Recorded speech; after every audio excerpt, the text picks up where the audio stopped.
सहज विमल मन लागी समाधि। आज बाबा जी की बहुत बढ़िया समाधि लग गई। श्री नारद बाबा आज ध्यानावस्थित होकर के ऐसे बैठे कि ध्यानावस्थित तद्गतेन मनसा पश्यन्ति यं योगिनो। ध्यान लगा करके जिस प्रकार नारायण का ध्यान करते हैं, आज स्वयं भी नारद बाबा एकदम मस्त होकर के आंख बंद करके जब बैठे थे, तो ये भान ही नहीं रहा कि उनको किसी प्रकार का श्राप लगा। और इसलिए हम कहा करते हैं कि भगवान नाम में वो शक्ति है, भगवान नाम की वो पावर है कि वो किसी श्राप को, बुरे संस्कारों को, इन सबको विनाश करने की शक्ति रखता है। एक नारद जैसा महामुनि, देवर्षि नारद जैसे व्यक्ति जो कभी अपने जीवन काल में दक्ष के द्वारा दिए हुए श्राप को मिटा नहीं पाए, लेकिन जब भगवान नाम लेने को बैठे और समाधि में बैठे, तो स्वाभाविक रूप से ही कुछ समय के लिए दक्ष के द्वारा दिए हुए श्राप की गति बाधित हो गई। और जो श्राप था ना कि 2 घड़ी तक बाबा जी स्थान पर नहीं टिक सकते, वो भगवान नाम लेने के कारण वो बाधित हो गया श्राप। और बहुत वर्ष तक, बहुत काल तक नारद बाबा अखंड भजन करने को आंख बंद करके बैठे, हरि का स्मरण करते रहे। और स्मरण करते करते नारद बाबा अखंड भजन करने को आंख बंद करके बैठे, हरि का स्मरण करते रहे। और स्मरण करते करते बहुत काल बीत गया। तब इंद्र को ये भय हुआ कि बाबा जी इतना भजन कर रहे हैं, कहीं ऐसा तो नहीं है कि इनके मन में मेरा इंद्रासन लेने का विचार हो। तो इंद्र ने ऐसा विचार करके कामदेव को बुलाया और कामदेव से कहा कि देखो बाबा जी भजन में बैठे हैं और नारद बाबा का भजन अगर पूरा हो गया, साधना पूरी हो गई, तो कहीं ये ऐसा ना हो कि बाबा जी मेरा इंद्रासन मांग ले भगवान से। और इंद्र को अपने सत्ता की बड़ी चिंता होती है। सुख हाड़ले भाग सठ स्वान निरखी मृगराज। पूज्यपाद गोस्वामी जी ने रामचरितमानस में एक बड़ा सुंदर उदाहरण दिया है इंद्र के ऊपर। एक शेर को आते हुए देख करके एक सूखी हड्डी को लेकर के कुत्ता इस प्रकार भागता है कि कहीं शेर मुझसे ये हड्डी ना छीन। शेर को सूखी हड्डी से क्या प्रयोजन? उसको जो भूख लगती है, अच्छी बात तो ये भी है कि शेर कभी दूसरे के मारे हुए को खाता भी नहीं। शेर को जब भूख लगती है तो पहले वो शिकार करता है। अगर उसे कोई मरा मराया जानवर भी मिल जाए तो शेर खाता नहीं। वो एक जीवित प्राणी को पहले मारेगा, मार करके ही फिर ताजा उसका मांस खाता है। ये शेर की आदत होती है। और एक कुत्ता जो कहीं से सूखी हड्डी मिल गई, उसको लेकर के इधर से उधर भाग रहा है और उसको शेर दिखाई दे गया तो उसको लेकर के ऐसे भागा कि कहीं शेर मुझसे ये हड्डी ना छीन जाए। गोस्वामी जी कहते हैं कि नारद बाबा की जो साधना है, वो साधना किसी सत्ता के लिए नहीं है। हमने चर्चा की, जब उनकी समाधि लगी है तो वहां लिखा है कि सहज विमल मन लागी समाधि। कुछ कामना के लिए नहीं, सहज विमल मन एकदम निश्चल हो गया था, हृदय में बड़ा प्रेम उमड़ा, वातावरण इतना शुद्ध था, तो मन किया कि चलो भजन ही कर लेते। इसलिए बाबा जी भजन करने बैठे और फिर तो जो मन लगा समाधि लग गई। लेकिन इंद्र को क्या लगता है कि कहीं बाबा जी मेरी सत्ता ना हत्या गया। और इसलिए इंद्र देवता ने कामदेव को बुलाया और कामदेव से कहा कि जाकर के नारद बाबा की समाधि को अभी खंडित कर दो। राजा की आज्ञा मिलनी थी। इंद्र की आज्ञा पाते ही कामदेव तो अपनी सभी ऋतुओं के साथ में, अपने सभी बाणों के साथ में ले आया जहां भगवान नारद जी बैठे हुए थे। आंखें बंद थी बाबा की, तो कामदेव ने वहां पर अपनी वसंत ऋतु आदि जो है उनका प्रयोग करके, एक तो वो वातावरण पहले ही इतना सुंदर था, फिर जब वहां कामदेव का आगमन हुआ और वसंत ऋतु आदि प्रारंभ हो गई, फिर तो इतना अद्भुत हो गया वो स्थान। और उसके साथ साथ कामदेव ने फिर अपने बाणों का भी प्रयोग किया। और अपने बाणों को भी जब नारद बाबा पर चलाया तो उसको लगता था कि अभी मेरे बाणों से प्रभावित होकर के बाबा जी अपनी आंख खोल देंगे, इनकी समाधि टूट जाएगी। जब वसंत ऋतु आदि वहां स्वयं नृत्य कर रही हैं, अनेकों अप्सराएं कामदेव के साथ खड़ी होकर के वहां नृत्य करने लगी, मधुर संगीत बजने लगा, लेकिन इतना सब होने पर भी बाबा जी की आंख खुली नहीं। बिल्कुल एकाग्र चित्त होकर के नारद बाबा अपनी समाधि में लगे रहे, भजन करते ही रहे बराबर। कामदेव वापस चला गया और कामदेव ने वापस जाकर के फिर इंद्र देवता को कहा कि भगवान क्षमा करें, लेकिन मेरे द्वारा भी आज नारद बाबा को जगाया नहीं जा सका, उनकी समाधि को मैं तोड़ नहीं पाया, इसलिए आपसे क्षमा चाहता हूं। क्योंकि नारद बाबा किसी सत्ता के लोग में भजन नहीं कर रहे, वो तो हरि प्राप्ति के लिए, भगवान के प्रेम के लिए साधना कर रहे हैं। तो मुझे नहीं लगता कि आपको उनसे भय खाना चाहिए। आप निर्भय हो जाइए और निर्भय होकर के एकदम प्रसन्न रहिए, मस्त रहिए। तो इंद्र देवता को लगा कि ये भी ठीक है, तो उसने प्रतीक्षा की। और जब नारद बाबा समाधि से खड़े हुए अनंत काल के बाद में, तब इंद्र स्वयं आए और इंद्र ने आकर के फिर नारद बाबा को प्रणाम किया और नमन करके वो प्रार्थना करते हैं कि भगवान मैंने कामदेव को भेजा, लेकिन आप तो वास्तविकता में ऐसे पावन संत हैं कि कामदेव भी आपकी समाधि को तोड़ नहीं पाया। मैं बड़ा प्रसन्न हूं आपसे, मैं नमन करता हूं आपको, आपने काम पर विजय पा ली, आप काम विजय हो गए हैं, कामदेव की आपका कुछ नहीं बिगाड़ सका, आप एक सच्चे संत हो गए, एक तपोनिष्ठ साधु हो गए। और नारद बाबा ने जब सुना कि कामदेव स्वयं आया था और फिर भी मुझे नहीं हरा पाया, तो उनके हृदय के किसी कोने में अहंकार का एक अंकुर उत्पन्न हो गया। बाबा जी के मन में अहंकार इसलिए उत्पन्न हुआ क्योंकि बाबा जी विचार करते हैं कि ये कामदेव जब महादेव के सम्मुख गया था तो उसने महादेव की भी समाधि तोड़वा दी।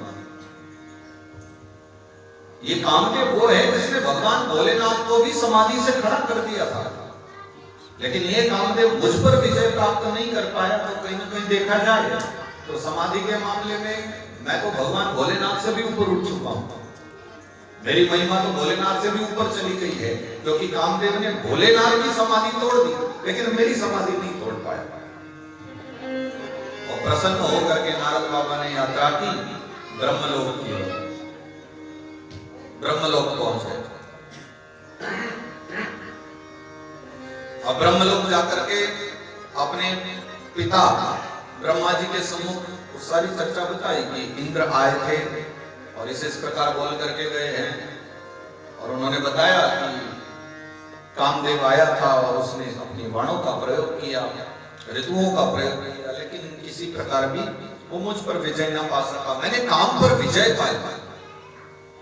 तो ब्रह्मा बाबा बोले कि देखो बेटा, तुम्हारे अच्छे भाग्य हैं, तुम्हारी महिमा है, तुम्हारा हृदय भगवान के प्रेम से सराबोर रहता है, तुम भजनानंदी हो, भजन करते हो, तो ये अच्छी बात है कि भगवान की बड़ी कृपा थी कि कामदेव तुम पर विजय न पा सका, तुमने कामदेव पर विजय पाया।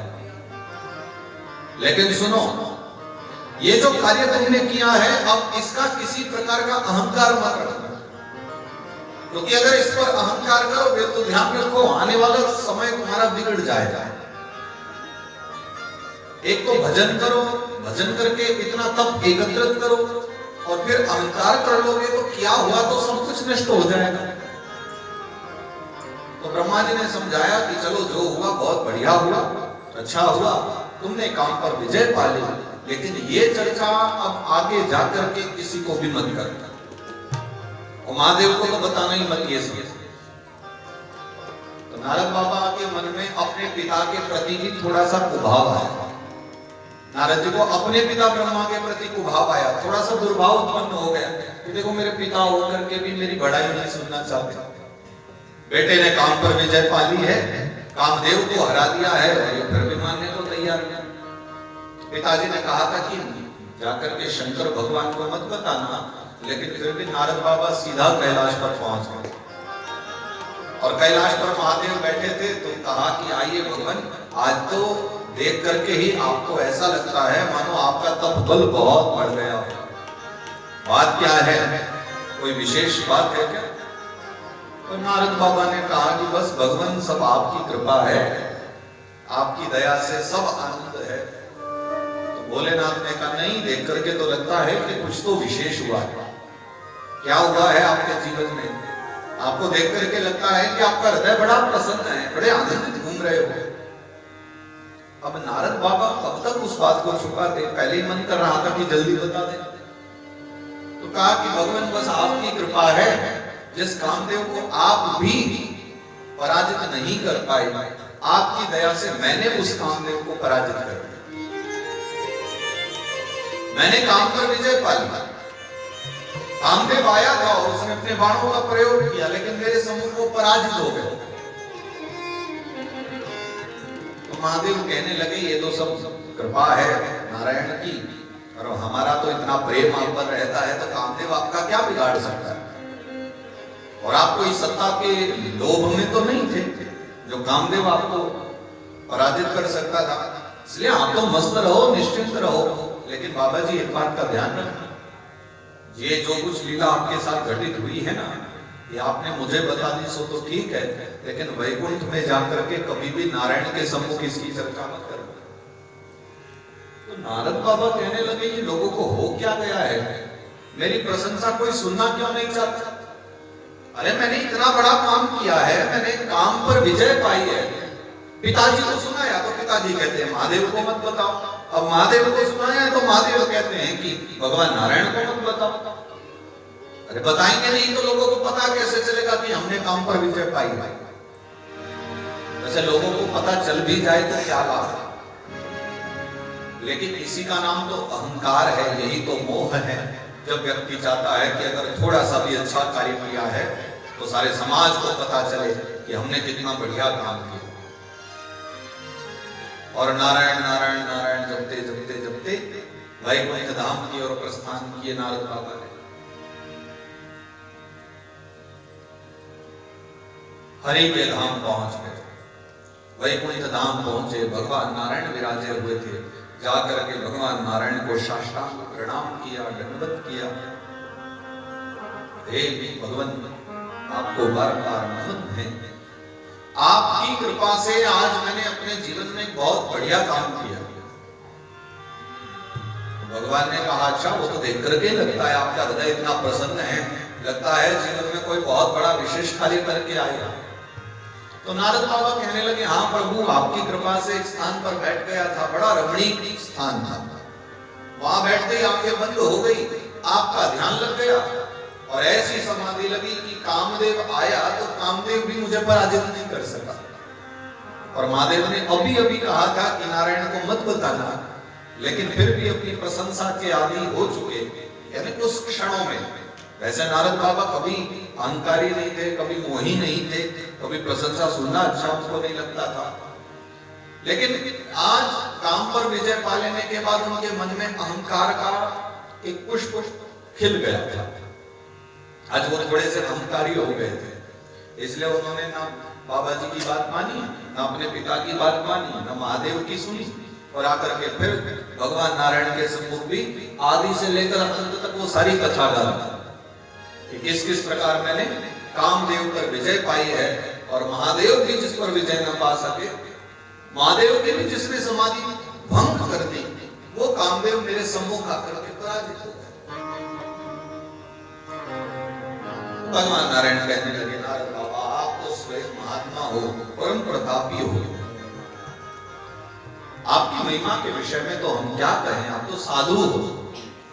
और अगर आप जैसे साधुओं की समाधि को भी अगर खंडित करने लगा कामदेव, तो फिर इस समाज में ऐसा कौन बचेगा कि जो कामदेव से निर्भय होकर के रह सके? आप जैसे महान प्रतापी संत ही तो होते हैं जो काम पर विजय पा लेते हैं। तथा मेरे विचार से तो इसमें कोई बड़ी बात नहीं है कि आप जैसा साधु, आप जैसा संत तो कामदेव पर विजय पा ले। तो नारद बाबा को ये सुन करके बड़ा अच्छा लगा, बड़ा प्रसन्न हुए कि देखा, महादेव ने भी मना कर दिया था कि मत बताना, बाबा जी ने भी मना किया था, ब्रह्मा बाबा ने भी मत बताना, लेकिन मुझे पता था कि अगर नारायण को बताऊंगा तो नारायण बड़े प्रसन्न होंगे, और नारायण प्रसन्न भी हो रहे हैं। परंतु क्या वास्तविकता में नारायण प्रसन्न होकर के इतनी प्रशंसा कर रहे हैं? सत्यता तो यह है कि भगवान नारायण अपने भक्त के मन में उत्पन्न हुए अहंकार को देख पा रहे हैं, और भगवान नारायण चाहते हैं कि नारद जी के हृदय का जो अहंकार जो अभी अभी उत्पन्न होगा, अभी छोटा सा पेड़ नहीं है, अभी अंकुरित है, बिल्कुल छोटा सा वृक्ष है, अभी अगर उसको समाप्त कर देंगे तो वो आगे फिर कभी नहीं बढ़ेगा। और अगर ये अहंकार का वृक्ष बड़ा हो गया तो आगे चल करके नारद बाबा के जीवन में बहुत उथल पुथल मचा सकता है, और सारे समाज का कल्याण करने वाले नारद जैसे महामुनि, उनका जीवन तो बिल्कुल व्यर्थ नहीं होना चाहिए, इनका तो हमें ख्याल रखना है। तो नारद बाबा तो फिर भगवान को प्रणाम किए, बोले भगवान आज्ञा हो तो मैं निकलूं। भगवान ने आज्ञा दे दी, ठीक है आप जाइए। तो पुनः कीर्तन करते हुए नारद बाबा वहां से निकलते हैं।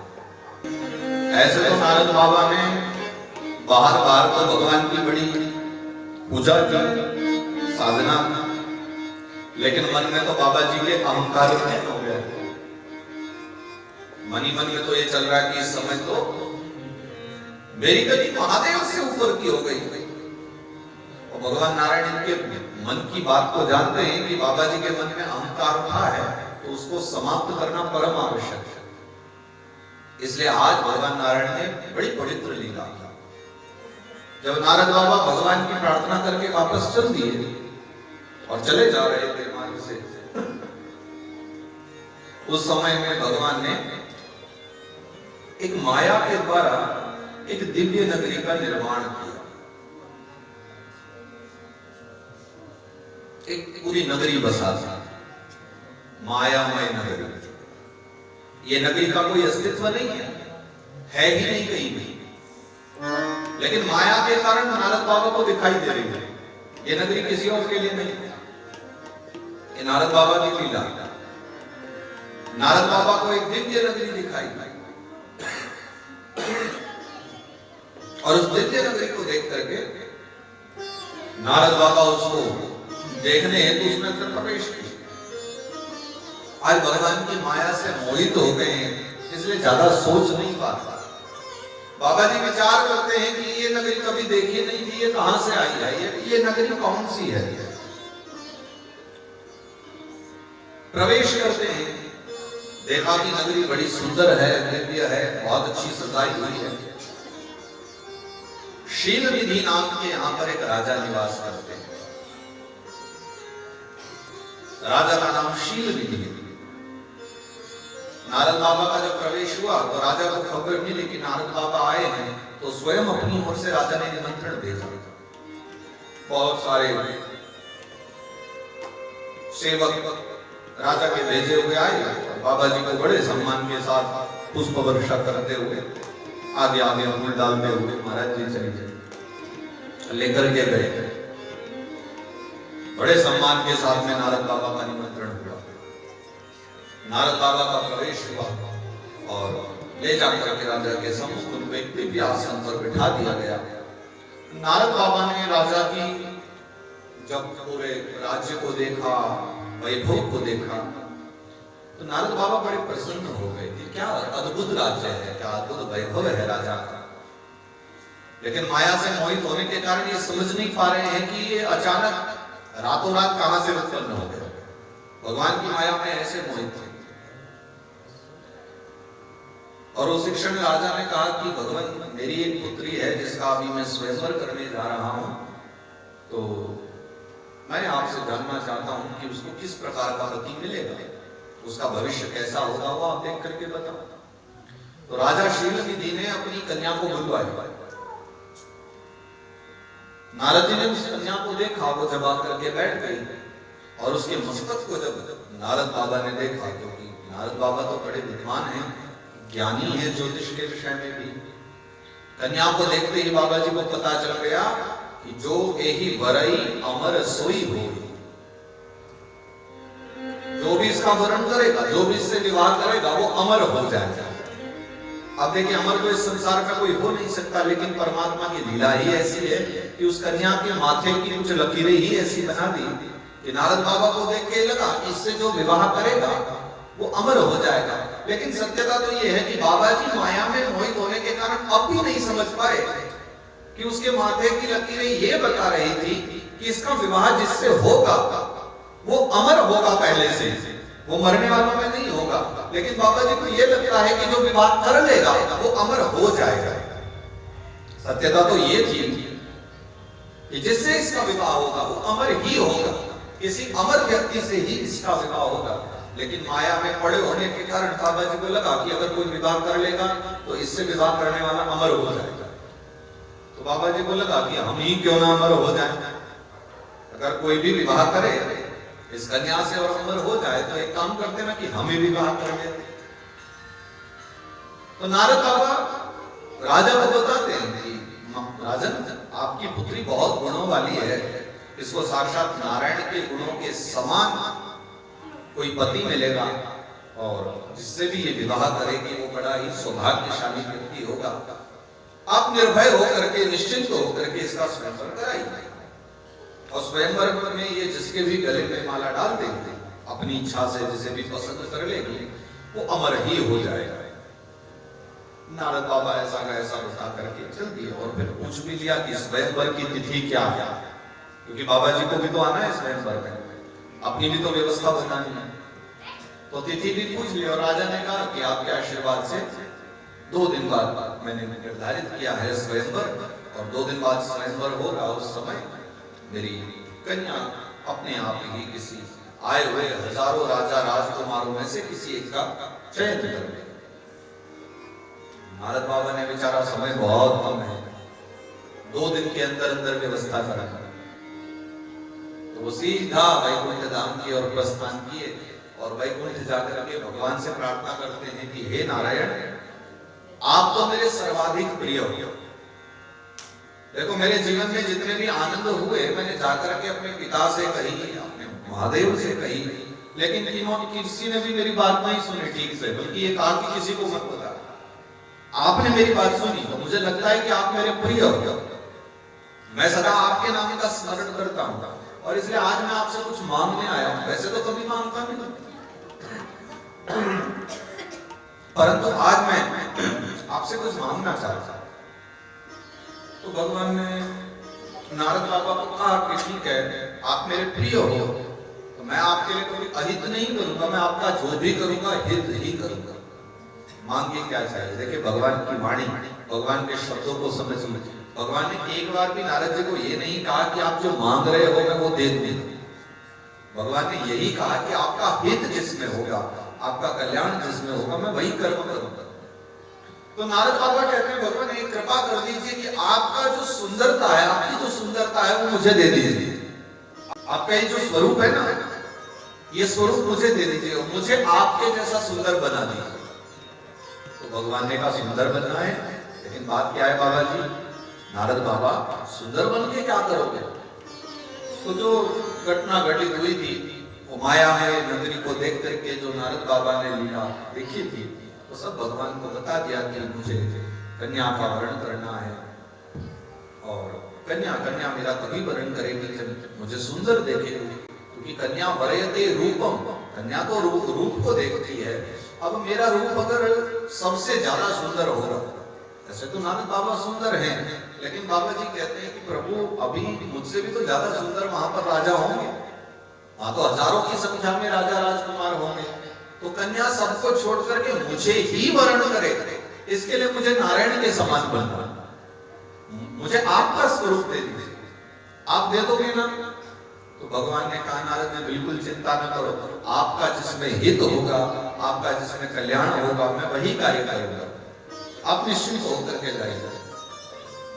और बाबा जी प्रसन्न हो गए, वहां से चल दिए कि भगवान अपना स्वरूप दे देंगे तो कन्या मुझे ही वर्ण करेगी। ऐसा विचार करके 2 दिवस होते ही, 2 दिवस के पश्चात में बाबा जी उस मायामय नगरी में प्रवेश करते हैं और मायामय नगरी में जाकर के वहां राजा का दर्शन हुआ। बहुत सारे राजा राजकुमार आए हुए थे, लाइन से खड़े थे और वहां पर नारद बाबा भी जाकर के खड़े हो गए, तो जो भी इनकी ओर देखे वो मुस्कुराने लगे, वो हंसने लगे। नारद बाबा विचार करने लगे कि मैं तो जहां भी जाता था लोग मुझे देखकर प्रणाम करते थे, आज हंस रहे हैं, इसका एक ही मतलब है कि मुझे कोई पहचान नहीं रहा है कि मैं नारद हूं। सबको लगता है कि मैं नारायण हूं, नारायण रूप हूं, मेरा मुख अब नारायण के समान हो गया है, इसलिए कोई प्रणाम नहीं करता, सब हंस रहे हैं, अर्थात मुझे देखकर प्रसन्न हो रहे हैं कि नारायण के समान रूप वाला आ गया। और लाइन से सब लोग खड़े हुए थे, अंतिम जाकर के नारद बाबा भी खड़े थे, तो चल करके आए और बीच में आकर के लगे, कहीं ऐसा ना हो कन्या आगे आगे देख ले और कोई पसंद आ जाए, किसी को माला पहना दे और हम ऐसे रह जाएं, इसलिए बाबा जी आगे आगे और बीच में लग गए। और जैसे ही उसने नारद बाबा को देखा, माला हाथ में लेकर के कन्या आई, उसने नारद बाबा को देखा तो उसको बहुत क्रोध आया, क्रोध में आकर के वो कन्या आगे बढ़ गई। नारद बाबा को बड़ा आश्चर्य हुआ कि इसने मुझे माला क्यों नहीं पहना है, मुझे देख लेने के बाद किसी और को देखने की आवश्यकता भी क्या है, मेरे पास तो नारायण का मुख है। तो नारद बाबा फिर वहां से निकले और फिर आगे जाकर के पंक्ति में लग गए, फिर दो राजाओं के बीच में घुस करके फिर वहां खड़े हो गए, और फिर से वहां पर वो कन्या आई और उसने फिर इनको देखा तो फिर से नाराज हो गई। कन्या तो ये विचार करती है कि मुझे तो मानवों से विवाह करना है, किसी पशुओं से विवाह करने में नहीं आई हूं। और भगवान ने ऐसी लीला की है कि अपना मुख न देख करके भगवान ने नारद बाबा को बंदर का मुख दे दिया। नारद बाबा का जो चेहरा है वो बंदर के समान हो गया, और इसलिए उस चेहरे को देख करके वो कन्या बार बार वहां से चली जाती। उसी समय वहां पर शिवगण पधारे, और शिवगणों में जिस क्षण वहां पर आकर के नारद बाबा की उस लीला को देखा, अच्छा शिवगणों को ये बात पता थी कि ये नगरी मायामय है और यहाँ सब कुछ माया के द्वारा हो रहा है, तो भोलेनाथ ने अपने शिवगणों को उधर से भेजा था, दो व्यक्तियों को, कि भगवान नारायण ने लीला की है और इस समय नारद बाबा माया में फंसे हुए हैं, अगर कुछ आवश्यकता पड़े तो तुम थोड़ा जाकर के उनकी सहायता करते रहना। इसलिए भोलेनाथ के भेजे हुए, क्योंकि भोलेनाथ भी बहुत हित चाहते हैं नारद बाबा का, तो इसलिए उन्होंने उधर से दो गण भेजे हुए थे। तो इसमें सिर्फ 3 ही लोग थे जो विद्यमान थे, बाकी सब कुछ माया थी, वहां कुछ भी नहीं था, सिर्फ दिखाई दे रहा था। हजारों राजा राजकुमार खड़े दिखाई दे रहे थे, स्वयंवर चल रहा था, बड़े बड़े महल बने हुए थे, सभा लगी हुई थी, सब कुछ झूठ था, सब कुछ माया थी। वहां से 3 ही लोग सत्य थे, एक नारद बाबा और 2 वो शिवगण। शिवगणों को लगा कि बाबा जी बड़ी देर से परेशान हो रहे हैं, कितनी देर हो गई है, बार बार कन्या को आगे जाते हैं, उसको अपनी शक्ल दिखाते हैं, लेकिन कन्या इनको माला नहीं डालता। तो नारद बाबा सबसे अंत में जाके खड़े हो गए कि अब तो कन्या यहाँ आएगी, और चर्चा है कि उसके बाद जब वो कन्या अंतिम तक आई, उसने फिर नारद बाबा को देखा और माला नहीं डाली। उसी क्षण वैकुंठ से भगवान नारायण का आगमन हुआ, और लक्ष्मीपति नारायण भी आकर के पंक्ति के बिल्कुल अंत में खड़े हो गए नारद बाबा के बाजू में, और उसी समय उस कन्या ने नारायण भगवान को देखा, उनके गले में माला डाल दी, और जैसे ही माला डली तो सब लोगों ने फिर वहां तालियां बजाई, प्रसन्न हो गए, भगवान की जय जयकार की, और जय जयकार के साथ ही भगवान नारायण ने उस कन्या को अपने आसन पर बिठाया और विमान पर बिठा करके भगवान चल भी दिए वैकुंठ। नारद बाबा का हृदय इतना दुखी हो गया, ये क्या हुआ, हम यहाँ घंटों से लगे हुए हैं, 2 दिन से तैयारियां चल रही हैं, भगवान से स्वरूप मांगा, अच्छा कि कन्या पहना दे हमें माला, और गड़बड़ी भी तो किसने की, स्वयं भगवान नारायण। अरे अगर कन्या किसी और को माला पहना देती तो नारद बाबा को दुख नहीं होता कि चलो वो वाला पसंद आ गया होगा।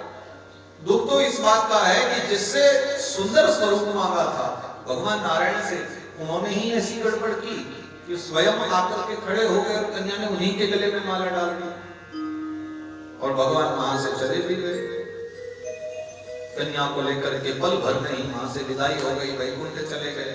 अब नारद बाबा का हृदय बड़ा दुखी हो गया। तब शिव गण आए और शिव के गणों ने आकर के कहा कि हे नारद बाबा, कन्या के स्वयंवर में आए हो, इच्छा करते हो कि कन्या गले में माला डाल दे, कम से कम एक बार अपनी शक्ल को जल में देख ले। नारद बाबा माया से मोहित होने के कारण उनकी बात को समझ नहीं पा रहे थे, लेकिन जब उन्होंने जोर दिया कि एक बार अपने मुख को देख लो, तो उनको लगा कि चलो एक बार देख लेना चाहिए। और पास में ही एक जल का भरा हुआ पात्र रखा था। बाबा जी गए और उस पात्र में जब अपना मुख देखा तो क्रोध के मारे उनका अंग अंग फड़कने लगा।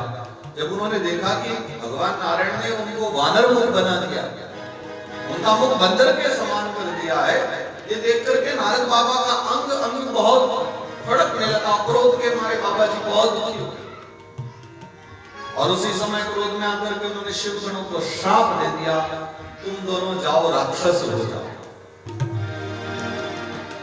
दोनों शिव गणों को श्राप मिल गया और दोनों ने विचारा कि देखो बाबा जी भी इस समय माया में पड़े हुए, तो ये समय ठीक नहीं है बाबा जी से बात करने का, अभी हमें प्रतीक्षा करनी चाहिए, फिर कभी नारद बाबा से भेंट हो। ये विचार करके शिवगण वहां से कैलाश को चले गए और क्रोध में भरे हुए वो वानर मुख वाले नारद बाबा दौड़े दौड़े सीधा वैकुंठ में पधारे। और वैकुंठ में आकर के जब देखा तो शेषशायी भगवान नारायण विराजे हुए हैं शेष शैया पर। एक और महालक्ष्मी बैठी है, दूसरी ओर वो कन्या बैठी हुई है जिससे अभी अभी स्वयंवर हुआ। तो नारद बाबा इतने नाराज हो गए कि एक तो इनके पास तो पहले से ही धर्मपत्नी है, देवी महालक्ष्मी से विवाह किए हुए हैं, अब एक के स्थान पर दो बिठा ली, और जीवन में हमारे हृदय में पहली बार इच्छा हुई कि विवाह करें, तो इन्होंने हमसे वो भी छीन ली और मुझे वानर का मुख दे दिया। अरे कम से कम वानर मुख न देते तो जैसी मेरी शक्ल थी वो अच्छी तो थी, कम से कम कन्या पसंद तो कर लेती। मेरा कितना उपहास हुआ, कितना मजाक बना मेरा। तो नाराज होकर के नारद बाबा ने भगवान को उस क्षण श्राप दे दिया। हे भगवान नारायण, आप बड़े हैं, सम्माननीय हैं, मैंने आपका सदा भजन किया है, लेकिन आप इतने कठोर हृदय निकले। जिस भक्त ने सदा आपका भजन किया आपने उसको छोटी सी वस्तु भी नहीं दी। मैं जिससे विवाह करना चाहता था आपने उसी से विवाह कर लिया। तो जिस प्रकार आज मैं अपनी होने वाली पत्नी के वियोग में दुखी हूं, जैसे मैं एक कन्या के वियोग में दुखी हूं, एक समय आएगा तब आपको भी भूमि पर अपनी पत्नी के वियोग में भटकना पड़ेगा, आपको भी स्त्री के वियोग में दुखी रहना पड़ेगा। ये मैं आपको श्राप देता हूं। और जैसे नारद बाबा ने भगवान को ये श्राप दिया, उसी क्षण भगवान ने अपनी माया को समाप्त कर लिया। भगवान कहते बस काम हो गया, इतनी लीला करा। नहीं रमान राजकुमार, अगले ही पल माया का पर्दा हटा और भगवान ने जो माया बनाई थी वो सारी माया समाप्त हो गई। न तो वो नगरी बची, न नगरी के हजारों लोग, न वहां के राजा, भगवान के सम्मुख बैठी हुई वो कन्या भी नहीं बची। और नारद बाबा के माथे से जब वो माया निकली तब नारद बाबा को आभास हुआ कि ये सब क्या अचानक घटित हुआ। ना तो कोई कन्या है, न ही यहाँ पर कोई नगरी है जो कभी हुआ करती थी 2 दिन पहले। तो मतलब भगवान ने ये सब माया के द्वारा रचना करके मुझे शिक्षा देने के लिए किया। मैंने जो गड़बड़ी की थी, मैंने अहंकार किया था। अब समझ में आया कि भगवान माया के द्वारा सबको कितना मोहित करते हैं। भगवान की कृपा के द्वारा ही मैंने काम पर विजय पाई। ये भगवान नारायण की बड़ी कृपा थी, जिनकी कृपा के द्वारा कामदेव भी मेरा कुछ न बिगाड़ पाया, लेकिन मैं अहंकारी हो गया, माया में मोहित हो गया। तो उस क्षण जब उन्होंने विचारा कि मैंने भगवान को श्राप दिया है, तो नारद बाबा भगवान के चरणों में लौट गए, क्षमा याचना करने लगे कि भगवान मैं आपसे बार बार क्षमा याचना करता हूं, क्योंकि मैंने मायावश होकर के अपराध तो किया ही, लेकिन उससे भी बड़ा अपराध यह किया कि मैंने आपको श्राप दे दिया।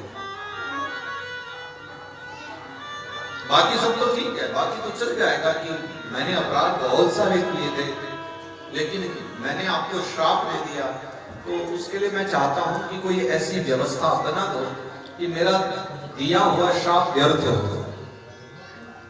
प्रभु नारायण कहने लगे कि नारद बाबा, आप जैसे महात्मा श्राप दें और पूर्ण न हो तो फिर तब की महिमा कहां रहेगी। आपके जैसे महात्मा के द्वारा दिया हुआ श्राप कभी विफल नहीं हो सकता।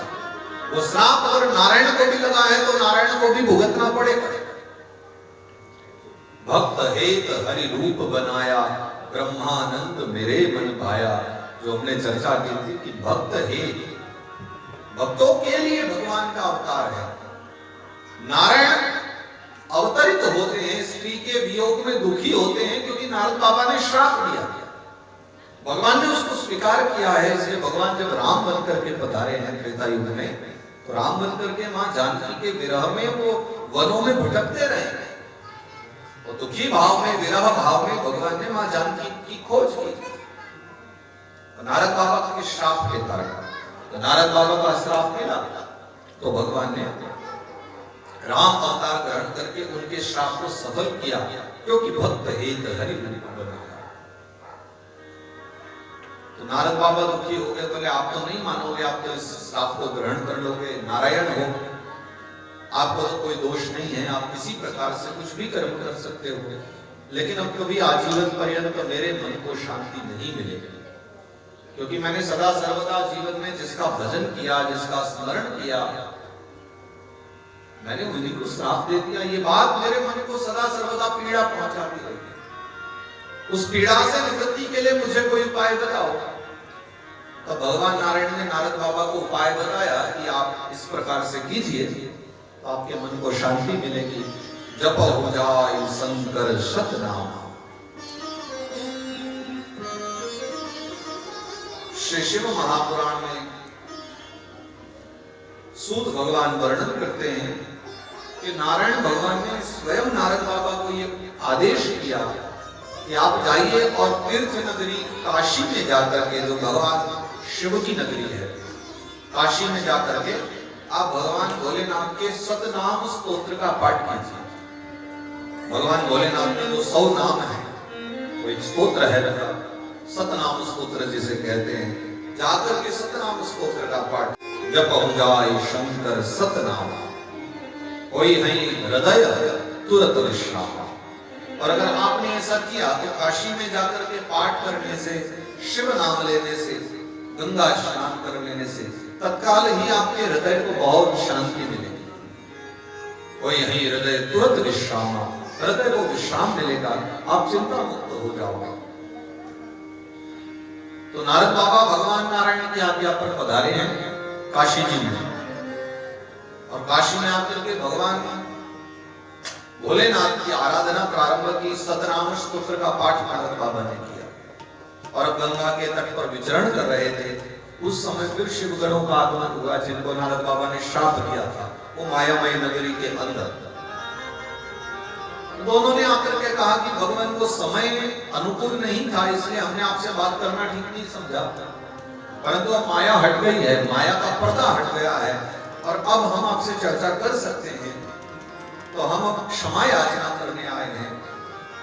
हम कोई ब्राह्मण नहीं है, आपने हमें श्राप दिया था, याद तो होगा ही। आपको लगा होगा कि ब्राह्मण है, मेरा उपहास कर रहे हैं, लेकिन प्रभु हम तो भगवान भोलेनाथ ने भेजे थे और हम कोई ब्राह्मण नहीं, हम शिवगण हैं, भोलेनाथ के परम भक्त हैं। आपने हमें श्राप दे दिया था राक्षस हो जाने का, अब हमारी मुक्ति का, सदगति का कोई उपाय बताओ। तो नारद बाबा कहने लगे, मैंने कितने अपराध कर दिए, मैंने तुम दोनों को ही श्राप नहीं दिया, मैंने अपने मालिक को भी श्राप दे दिया, और मेरे मालिक भगवान नारायण भी स्त्री के वियोग में अवतरित होकर के राम बन करके संसार में पधारेंगे। तो मैंने तुम्हें जो श्राप दिया है राक्षस होने का, उसके साथ साथ मैं तुम्हें वरदान भी देता हूं कि तुम दोनों ब्राह्मण के घर ही उत्पन्न होगे, लेकिन तुम्हारे कर्म राक्षसों के होंगे, नाम तुम्हारे कुंभकर्ण और रावण होंगे, और मेरे मालिक जब पधारेंगे ना, तो उनके हाथों के द्वारा ही तुम दोनों का उद्धार होगा। अर्थात रामलीला की तैयारी चल रही है, राम कथा का उदय यहां से हुआ। राम कथा के ऐसे तो अनेक कारण हैं जो शास्त्रों में वर्णित है, लेकिन उनमें से एक कारण ये है जिसमें शिवगण रावण और कुंभकर्ण बने हैं, भगवान राम बन करके पधारे हैं। कहीं कहीं कथाओं में फिर जय विजय की जो चर्चा आती है, जिनको 3 बार असुर बनने का श्राप लगा था सनकादिक मुनियों के द्वारा, तो वो भी एक कल्प में रावण और कुंभकर्ण बन करके पधारते हैं। तो विभिन्न विभिन्न कल्पों की अलग अलग कथा चर्चा का वर्णन आता है। तो नारद बाबा की यहां से ये यात्रा प्रारंभ हुई है और उन्होंने फिर शिव तीर्थों में भ्रमण किया है। तो सर्वप्रथम बाबा जी काशीपुरी में पधारे हैं। इसका नाम एक अविमुक्त भी है। काशी को अविमुक्त वाराणसी कहा जाता है। अविमुक्त इसलिए क्योंकि भगवान ने प्रलय काल में भी काशी नगरी को कभी भी अपने से विमुक्त नहीं किया।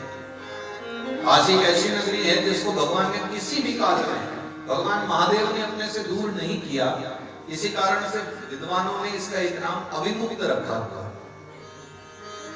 अविमुक्त काशी जिसे कहा जाता है।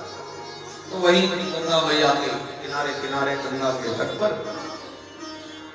नारद बाबा ने विचरण करने लगे, शिव तीर्थों में भ्रमण करने लगे। तो शिव तीर्थों में भ्रमण करते करते जहां संतों के दर्शन हो जाते, संतों के निकट बैठ जाते।